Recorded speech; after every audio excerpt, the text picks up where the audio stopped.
Hello students, welcome to our YouTube channel and today we will discuss plus one accountancy chapter first meaning and objective of accounting.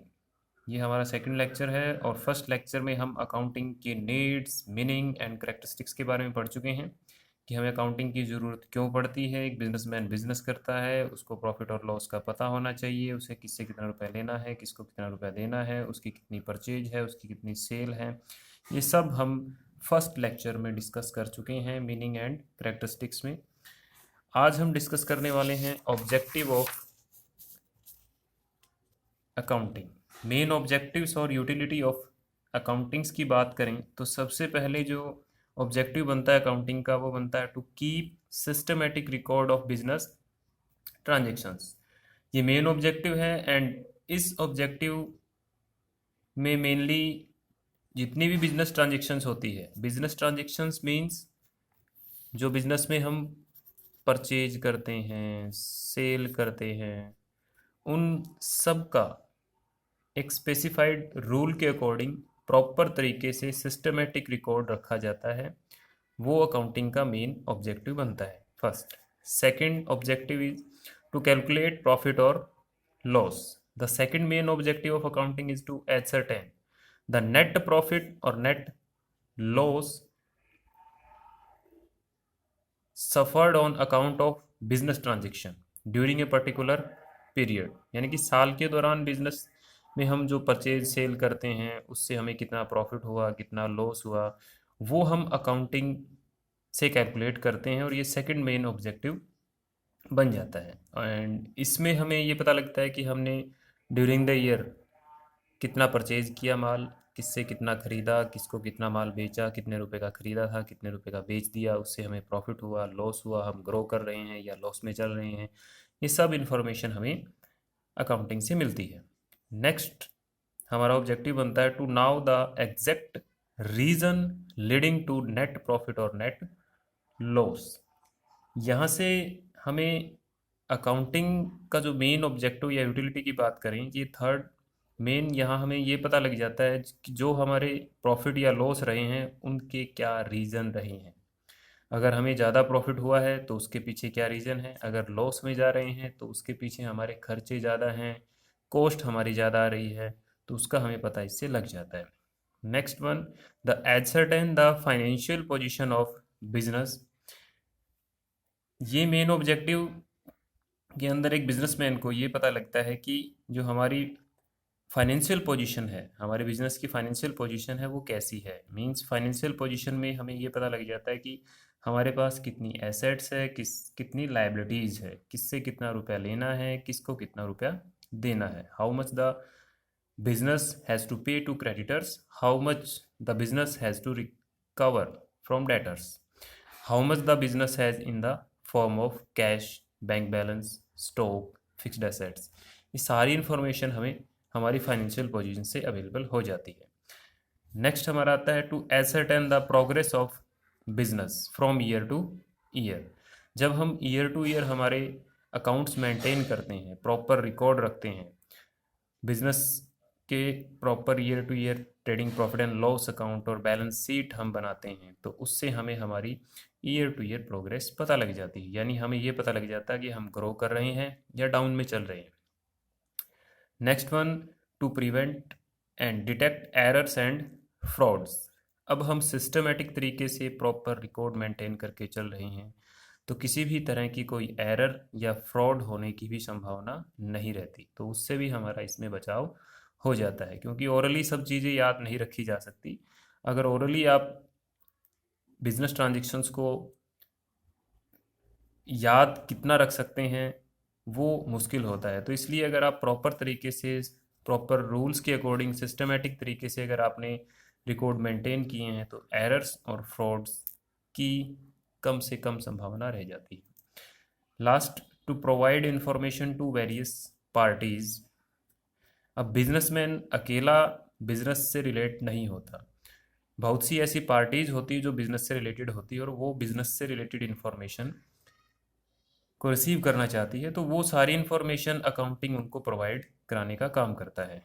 And various parties relate to business like owners, investors, creditors, banks, employees, and government authorities. All these parties are interested in business, so all information, the information help them in taking sound and judicious decision about the business entity. It means business की जितनी important information इनको चाहिए होती है वो इनको accounting से मिल जाती है, और जो एक साउंड डिसीजन लेना होता है कि एक इन्वेस्टर किस जगह पैसा इन्वेस्ट करे, किस बिजनेस में पैसा इन्वेस्ट करेगा, क्रेडिटर्स यानी जिनसे आप उधार पैसे ले रहे हैं क्या वो आपको पैसे उधार दे या ना दे, वो सारे डिसीजंस, बैंक्स आपको लोन दे या ना दे, वो आपकी फाइनेंशियल पोजीशन पे, आपके प्रॉफिट पे डिपेंड करेगा।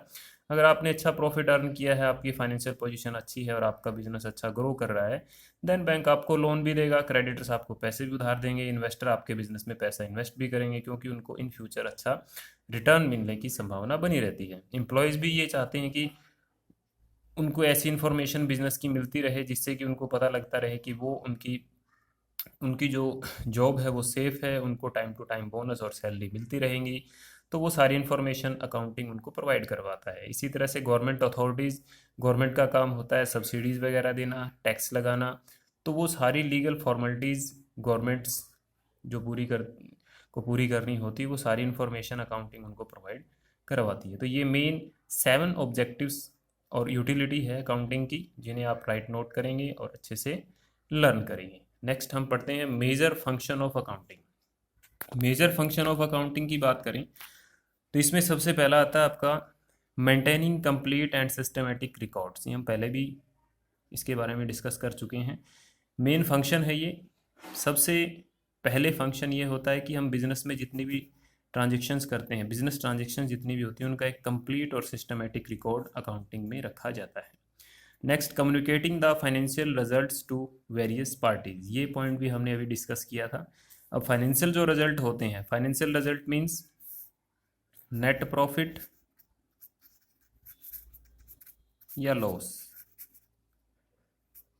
तो वो हमें नेट प्रॉफिट और नेट लॉस या फिर बैलेंस शीट से रिलेटेड जो हमारी इंफॉर्मेशन होती है वो various parties like owner, investor, creditors, banks, employees and government authorities को प्रोवाइड करवाने का काम करती है accounting. Next, protecting the assets of business. हम अगर प्रॉपर तरीके से हमारे बिजनेस की सभी ट्रांजेक्शन्स का रिकॉर्ड रखते हैं, हमारी एसेट्स, हमारी लाइबिलिटीज़, इन सब का प्रॉपर रिकॉर्ड रखते हैं, जैसे हमारी एसेट्स, हमने कितनी एसेट्स खरीद रखी है, उनका अगर आपके पास प्रॉपर रिकॉर्ड है तो हमारे बिजनेस की एसेट्स प्रोटेक्ट रहेगी एंड उनका एफिशिएंट तरीके से यूज किया जा सकेगा।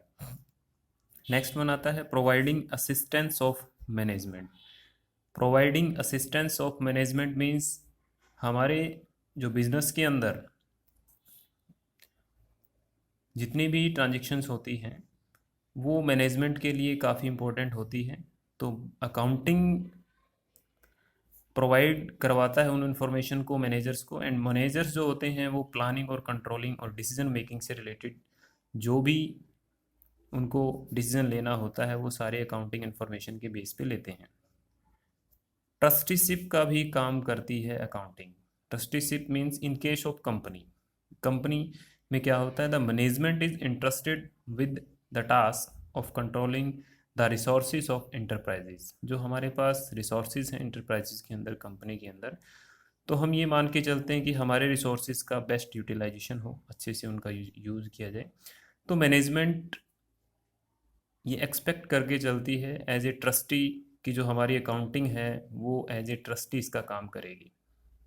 नेक्स्ट वन आता है compliance of legal needs under the provision of various laws such as Companies Act, Income Tax Act, Goods and Services Tax like GST tax. ये सभी एक्ट्स बिजनेस के हम जब स्टेटमेंट तैयार करते हैं, एनुअल अकाउंट जब प्रिपेयर करते हैं, तो इन सभी लीगल नीड्स को फुलफिल करने का काम करता है हमारा अकाउंटिंग। नेक्स्ट, लास्ट वन आता है fixing responsibilities of accounting. Fixing responsibility means एक बिजनेस जब हम करते हैं तो उस बिजनेस में हम वेरियस डिपार्टमेंट बना के चलते हैं। लाइक जब परचेज करनी होती है तो उसके लिए हम अलग से परचेज डिपार्टमेंट बनाते हैं, सेल करना है तो सेल डिपार्टमेंट, फाइनेंस के लिए फाइनेंस डिपार्टमेंट, तो उन सब डिपार्टमेंट्स, मार्केट के लिए मार्केटिंग डिपार्टमेंट्स, तो हर एक डिपार्टमेंट्स की अलग से रिस्पॉन्सिबिलिटी फिक्स कर दी जाती है। परचेज डिपार्टमेंट की रिस्पॉन्सिबिलिटी फिक्स करके चले हम, जैसे कि हमें अच्छा और अच्छी क्वालिटी का माल चाहिए, तो हम अच्छी क्वालिटी का ही माल परचेज करेंगे और ये रिस्पॉन्सिबिलिटी रहेगी मैनेजर की। सेल्स डिपार्टमेंट का एक अलग से टारगेट होता है कि हमें कितना सेल करना है, तो ये रिस्पॉन्सिबिलिटीज़ हम फिक्स करके चलते हैं, तो इनका हम कंपैरिजन कर सकते हैं एक्चुअल और हमारी जो स्टैंडर्ड हमने फिक्स किया उससे। तो वो फिक्सिंग रिस्पॉन्सिबिलिटी के बाद में मैनेजर्स जो हैं वो उसके लिए लायबल हो सकते हैं। तो हर एक डिपार्टमेंट का डिपार्टमेंटल हेड होता है, वो उसके लिए रिस्पॉन्सिबल हम बना के चल सकते हैं इन अकाउंटिंग। तो ये हमारे मेजर फंक्शन थे अकाउंटिंग के। एंड नेक्स्ट लेक्चर में हम आगे डिस्कस करेंगे book keeping, accounting and accountancy.